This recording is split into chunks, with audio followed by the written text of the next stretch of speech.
Record start? Start? Okay.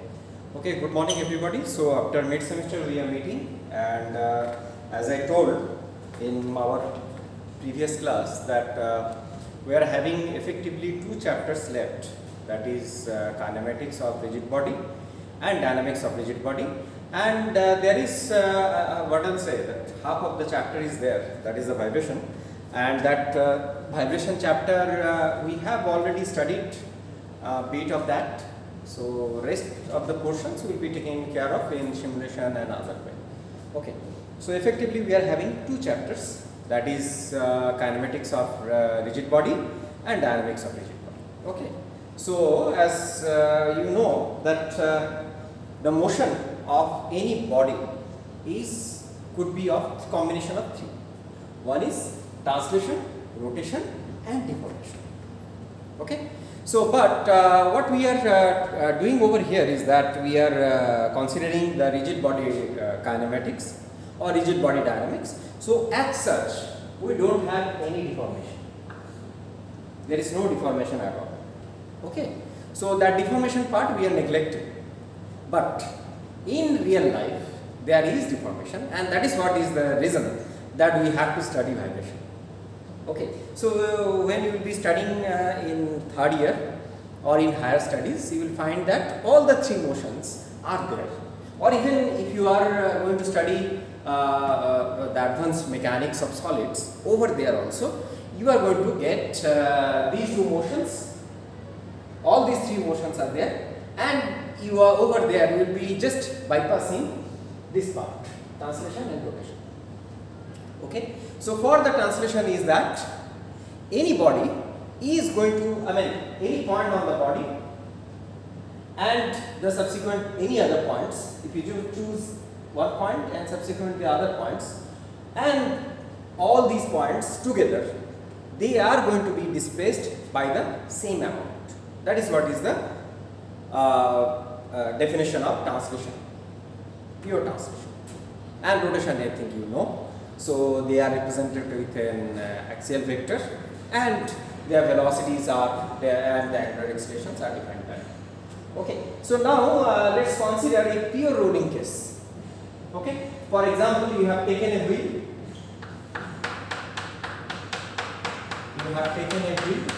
And let's say it is at time t is equal to 0. It is over here, and at time t is equal to t, it is over there, and the wheel is undergoing pure rolling. Okay, in order to distinguish and in order to distinguish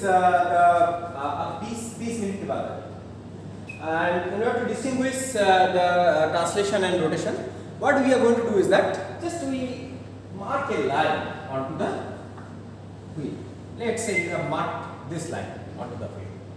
So say this is the O point. Let's say this is the O point, and this is what is the C point.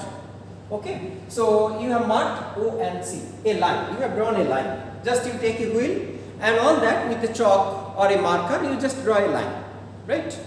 Now you find that after time t is equal to t, it is coming at over here. Let's say this point becomes O dash and C dash.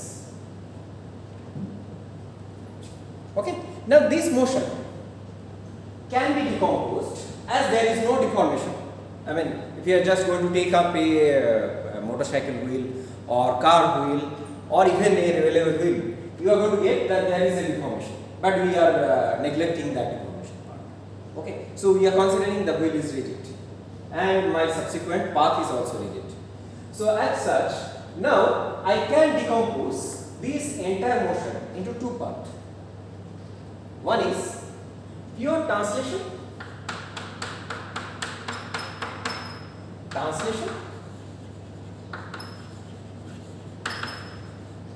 and rotation.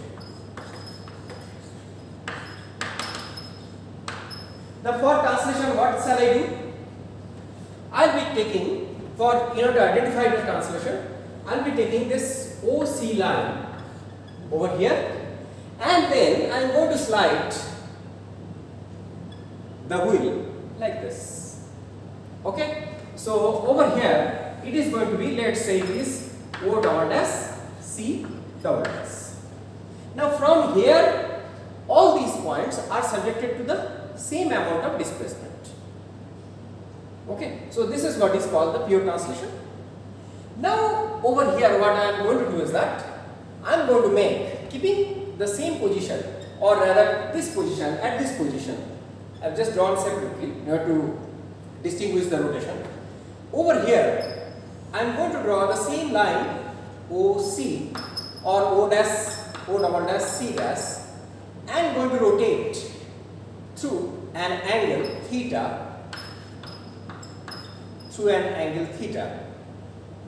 Okay, so to the position O dash C dash. Now it is clear. So what I am going to do is that I have just taken a wheel, just repeating once again, I have taken just a wheel, I have marked a line onto it, and after time t is equal to t, I am going to observe that line. Now this entire configuration can be achieved in two ways and with the superposition, and those superpositions are called translation and rotation.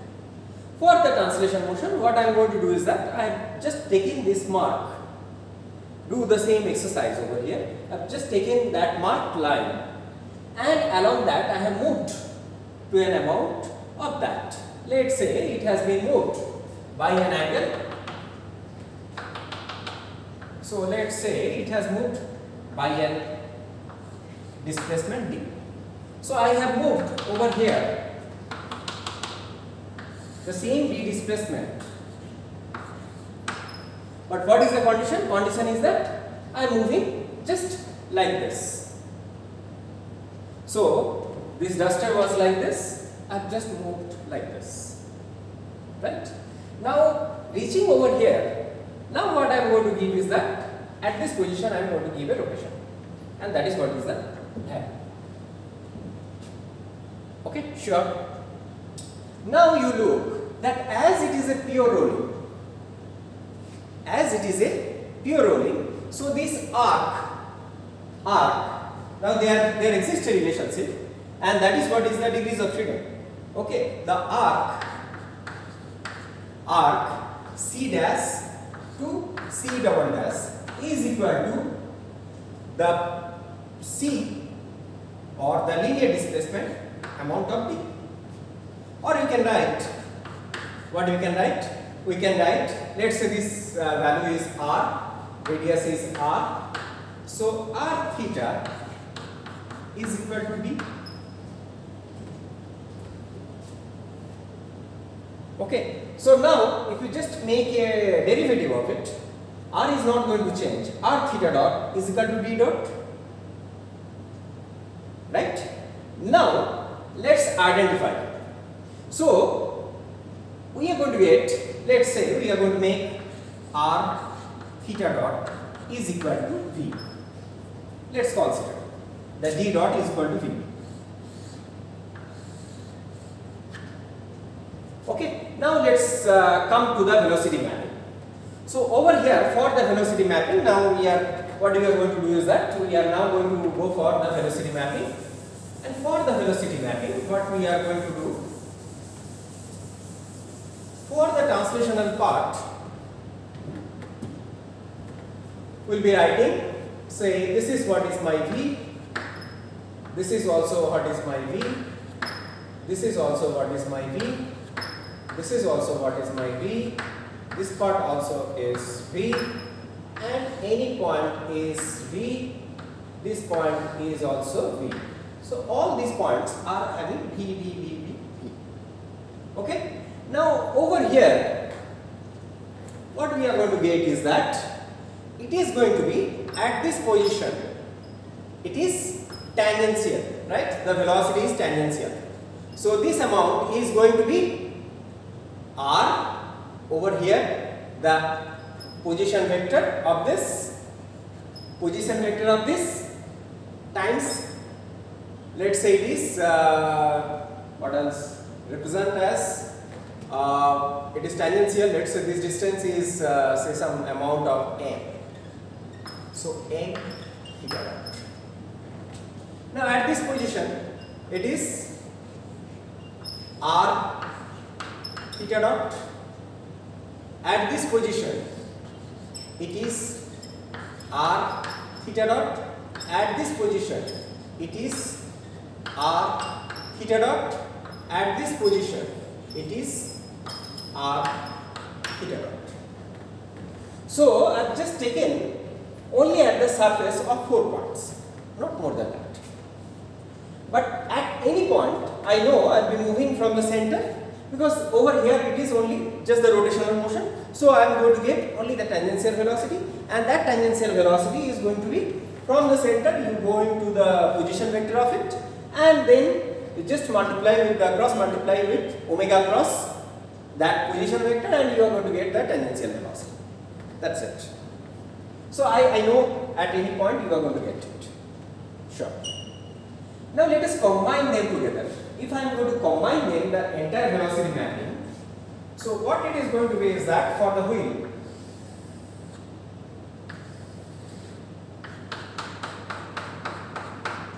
so at this position, let us identify with a different color.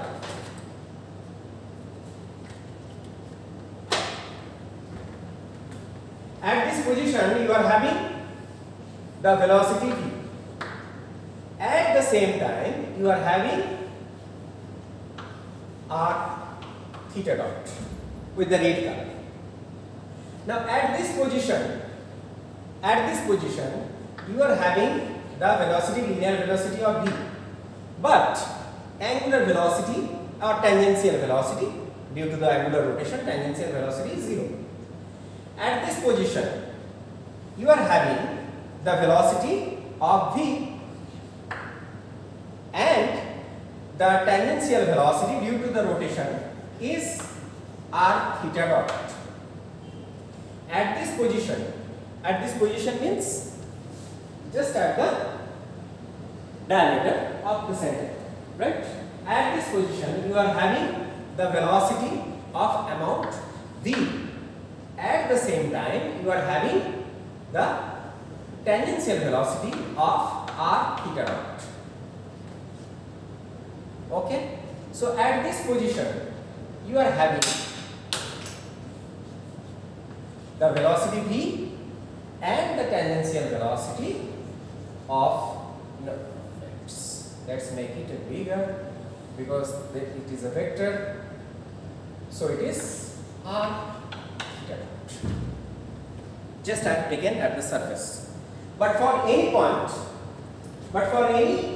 on it, it is going to be, so this linear velocity v plus at this position from here I am going to move, and the tangential velocity r, I mean you can consider it as m theta dot. So it is just the vector sum of these two velocities. Okay. Now we know from the constant relationship that r theta dot is equal to v. So what we are going to get is, it is to be twice of the velocity. At this position what is the resultant? Let's use a different color. Let us use a different color of green, let's say. So green color is representation for the resultant velocity, and this resultant velocity is going to be twice v. And in this case it is, they are perpendicular, so it is root 2 v. At this it is null vector 0, right? At this it is root 2 v. Now you tell me that what you are going to get out of it. So it is telling that your contact point is not going to move. The kinematics is telling that contact point is stationary. There is no velocity. Okay? The contact point is not having any velocity. This is what it is telling about, because your linear velocity and the tangential velocity, they cancel each other. So at any instant of time, any rolling wheel on this is going to hold the velocity of that surface. There is no relative velocity in between them. The relative velocity is going to be 0. So suppose if this whole road is going to move at that velocity, so you are going to expect that the contact point is also having that velocity. Okay. So with that, if I am going to move further, then what we are going to get at the top of it, we are going to get twice more. Now let us join them together with a dotted line. So what is the distance between them? The distance between them is twice r. Twice r. Now if I am going to reach from this contact point, what is the distance? It is root 2 times r. Okay, sure. And this wheel is, of course, this wheel is going to move like this with the omega, right? So this is root 2 r, and what is the value? This is also root 2 r. Now you look carefully. What essentially it is telling about is that from the contact point, this point velocity is to be considered as if the entire wheel is rotating about this point. So whatever we got, the translation plus rotation is now going to amount in effective way as about this contact point. At that instant, which is stationary, about that stationary point, the entire wheel is rotating. There is no translational motion. Okay, and you are going to get the mapping as twice v because this distance is twice r.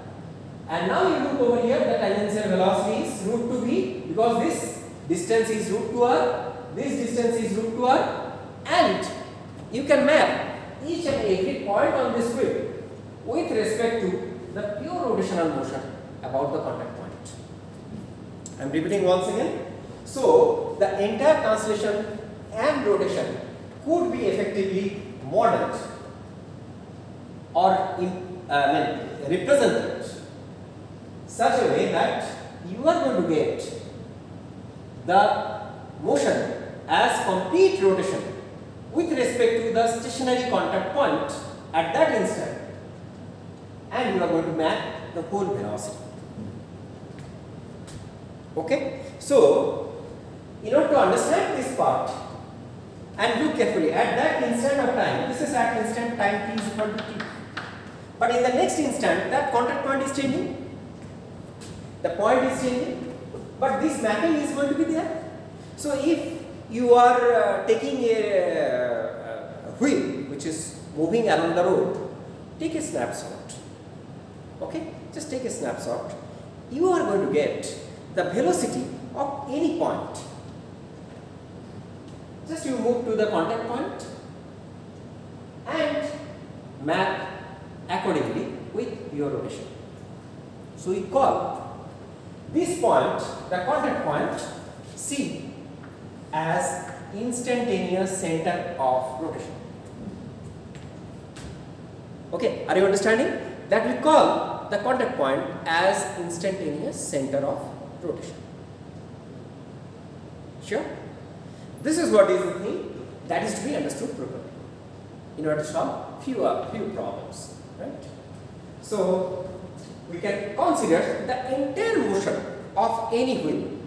Just take a snapshot. You are going to get that the entire wheel motion, rotation and translation can be represented as if a pure rotation with respect to the contact point, pure rotation with respect to the contact point, and you are going to get the entire velocity map of the wheel, right? So with that, I am going to discuss about the tutorial sheet number 4. This is the 4th tutorial, and in this 4th tutorial the first question is talking about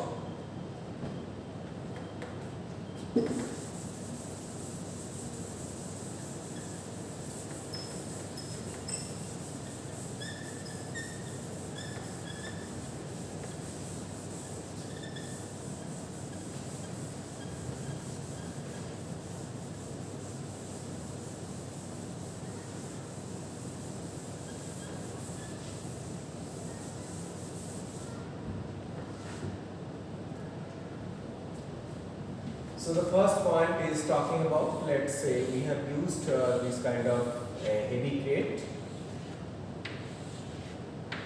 So there are going to be the rollers. So all of you have seen such kind of movement, right? Because it's as the contact point is stationary, you are understanding that there is no sliding friction. Okay, so that is what is the sanctity of the wheel. That as if you can consider that a block is resting on a surface and you are putting the force, but the block is not at all sliding, right? The friction is there, but it is not going to slide, right? So this is what is the beauty of wheel, and as a result we get the easy motion of moving the heavy crate.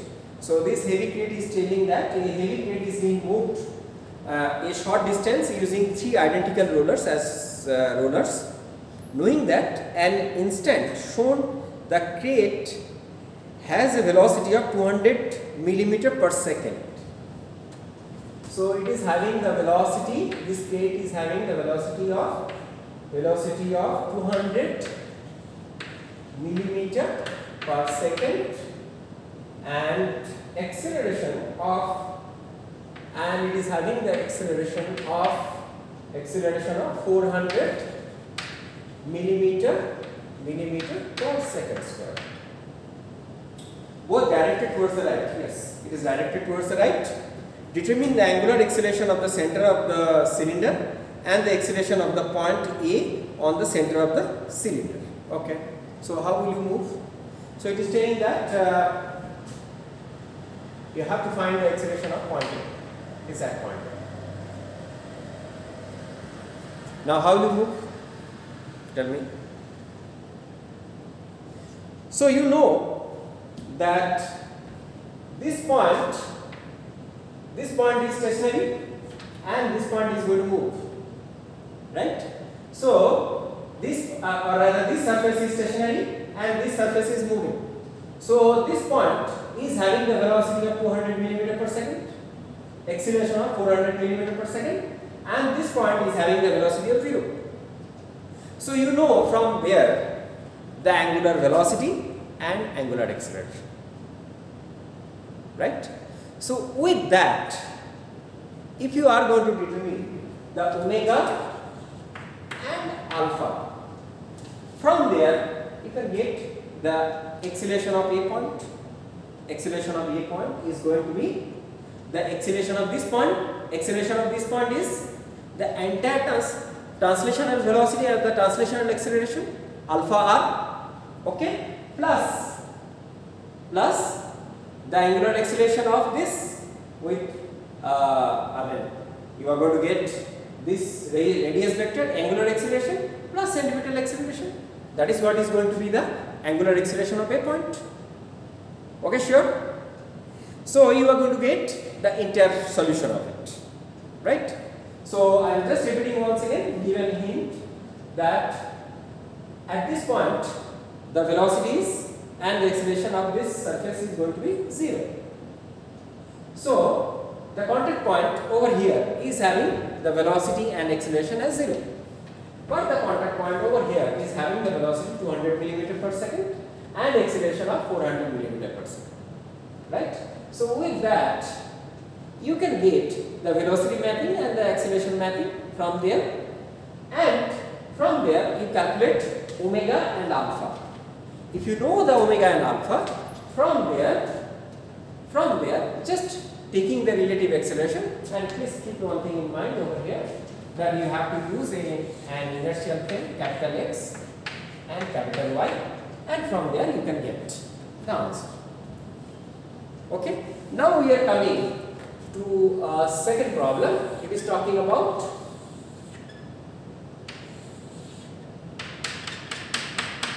this is problem number 1.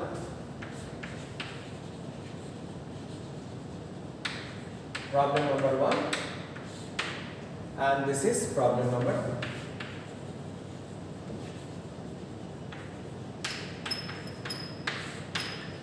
So problem number 2 is is telling that at the instant shown, the angular velocity of the wheel is twice radian per second clockwise.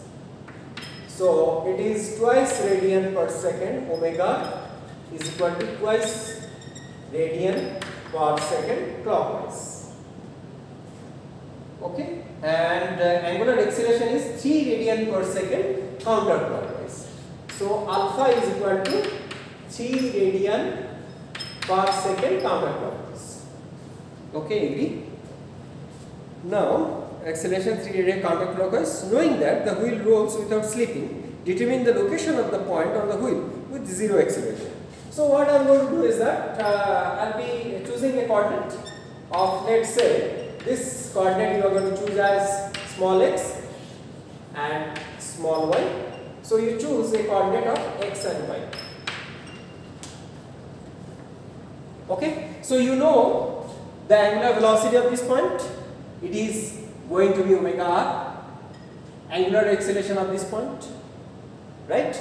So from there you go calculate zero acceleration, yes. So from there you calculate the acceleration of this point. Let's say this point B, denoting it as P, right? So acceleration of point P, acceleration of point P is equal to acceleration of point O, acceleration of point O plus acceleration of point P with respect to O.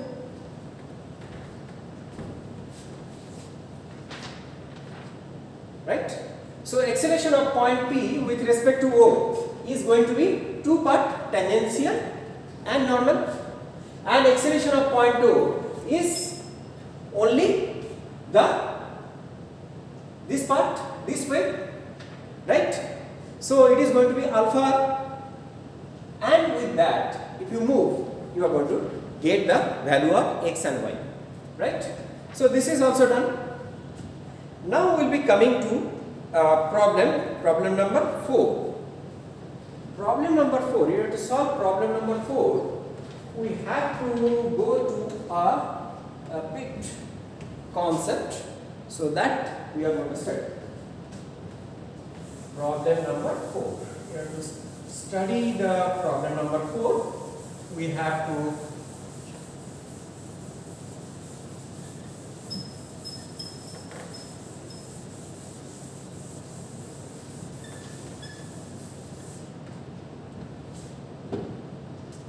So what we are going to do is that, for example, let's discuss about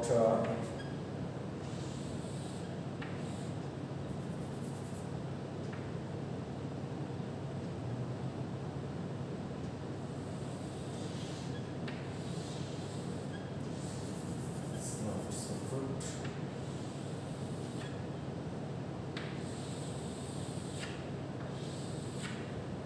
So I think I have drawn a table fan which is resting on a ground, right? And this table fan is just I have drawn the table fan, right? So you have seen the table fan. Now let's say it is rotating at 800 RPM, right? 800 RPM. And so it is somewhat like this. So you have this table fan, it is rotating like this at 800 RPM, right? At the same time it is going to move from like this. So it is rotating and moving like this. So that angular velocity I am going to make as, let's say, 5 RPM. Now if I am going to ask, what is the angular acceleration of this table fan is, what is going to be your answer? And what is the angular velocity of this table fan is? So you are going to write the angular velocity of this table fan is, as they are perpendicular, let's say this is what is your x, right? X, y, yeah, x, y and z, yeah, of course. So let's say this velocity 800 is 800I and this is 5J. Of course, it is as it is clockwise, it is going to be minus, let's say it is 800I, minus 800I and 5J. Yeah, it is rotating 5J. I am considering that it is rotating like this, being from upside, yeah, counterclockwise. Check. It's not the important whether plus or minus, it is important. Just check. Right. So it is going to be minus 800I.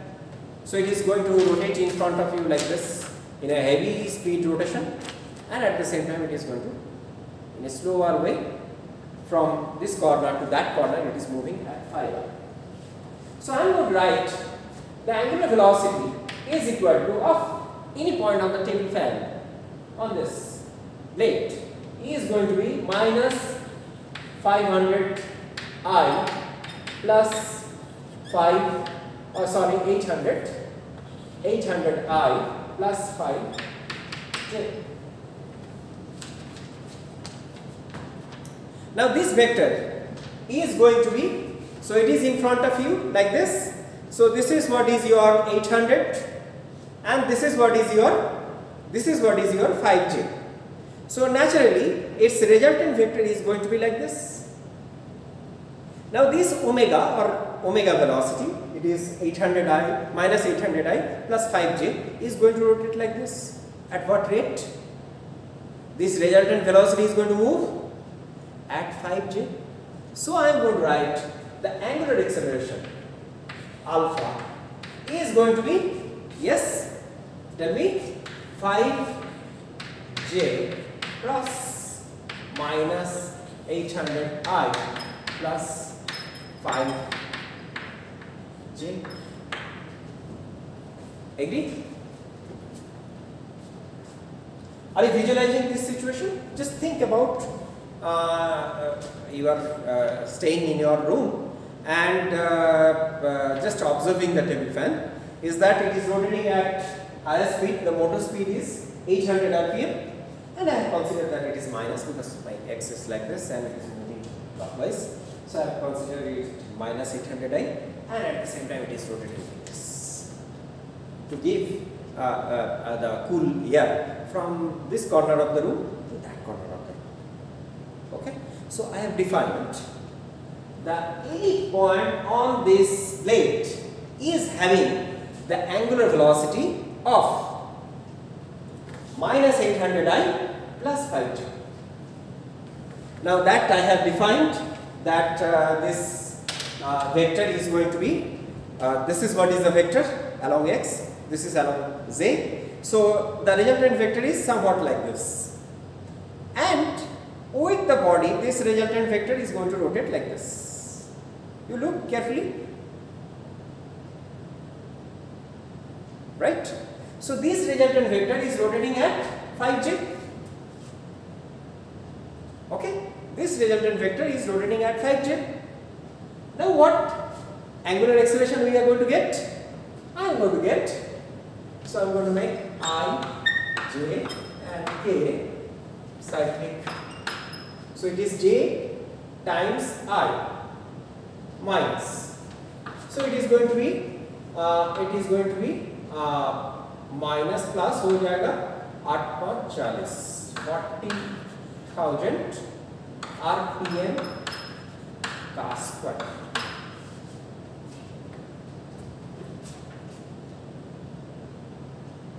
Okay, or rather it is going to be per minute square, right? Whatever may be the unit. I mean, if it is, you just convert it into the radian, it's not important. Per minute square, right? In terms of minute. So if you want to convert it into the second, you are going to get, but that is not important. The important step is this understanding. The important step is this understanding. Okay, sure. So if you have understood this, then I am going to pose the problem number 4. The problem number 4 is talking about, actually what I did is that I did the absolute differentiation of a vector. I did the absolute differentiation of a vector. Now the problem number 4 is talking about somewhat like this. So you have a cone placed on the surface, right? Now this cone is rotating like this. This cone is rotating like this. As a result, like for example, if this is what is the cone, it is placed on the surface and it is going to be rotating like this, right? So you are having, just let me draw it carefully.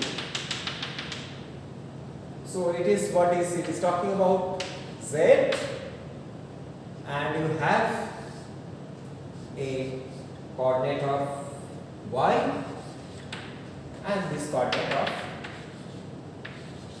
X, and it is rotating at a solid circular cone of radius source on the flat surface, the center of the V, with a axis with a constant velocity V. Velocity V. Okay. So this point is having constant velocity, the center point. Now I hope it is clear now. Just imagine a cone or a cone is there and it is rotating at velocity omega, let's say at velocity omega or somewhat like this, and it is having the h, height of h and radius of r. So this is what is your r and this height is h, okay, and it is rotating at constant angular velocity. The center of the center point B, or rather this is what is your center point B, is of the circular base, moves in a circular path around z axis with a constant speed v. So it means that this part, as it is going to rotate like this, this v point is having a constant velocity of amount v. And now determine the angular velocity omega and angular acceleration alpha of the solid cone. Now how shall I move? Tell me. Now I am going to give a hint, and tomorrow there is a lecture, so you discuss with me. I am going to give you the hint. The hint is that if I am going to draw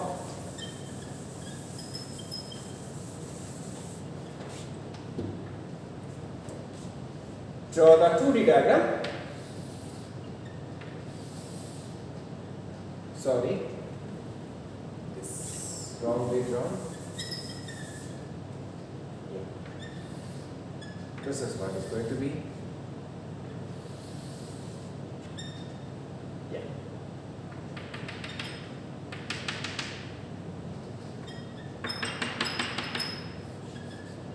Z axis, X axis. So this is what is the B point you are going to get. Now you look carefully that you can consider the entire cone as composed of small such disc which is undergoing pure rolling with respect to this axis. Look carefully. So I can consider that it is composed of this slice of disc, this slice of disc, this slice of disc, this slice of disc, this slice of disc, this, and this. So entire motion can be represented as like this. Now this becomes instantaneous center of rotation with respect to the disc, the wheel that we have considered. That means it is composed of small such wheels, right? Very small such wheels, and having instantaneous center of rotation of lying over here. So this becomes the instantaneous axis of rotation. Now you are going to get the rotation about this axis Only the rotation about this axis. There is no other rotation. Right? There is no other rotation. If you know that this rotational velocity about this axis, then entire velocity of this point, all these points, whatever may be the points, is known to you. So this constitutes the instantaneous axis of rotation. Now you look carefully that as this cone is going to move, so this instantaneous axis of rotation is going to change at what rate? About z axis, right? So that going to lead to the angular acceleration. Okay, sure. So this point will be having the same velocity of omega. If you are going to consider the omega with respect to this axis, is having the same velocity, and if you are going to get the omega with respect to the j, is going to be the same. So this point is a conjecture point of these two. They are going to be the same with respect to this rotation and with respect to this rotation. Now the angular acceleration is going to be at what rate? This angular velocity is changing the direction. Look over here. This angular velocity is not going to change its magnitude. Only what it is going to do is that it is changing its direction. So like the table fan, what we have seen is that it is just changing the direction, and as a result we got the angular acceleration as 5 rpm cross 800 rpm. Like over here also you are going to get. So I am going to give you the time to think on the tutorial sheet number 1, 2 and 4. And problem number 3 will be coming later, and I will be solving in the class exam. So don't worry about. So please think problem number, or rather you solve problem number 1, 2 and 4. Okay. So with this we are going to conclude today's lecture. Thank you. Thank you for your presence.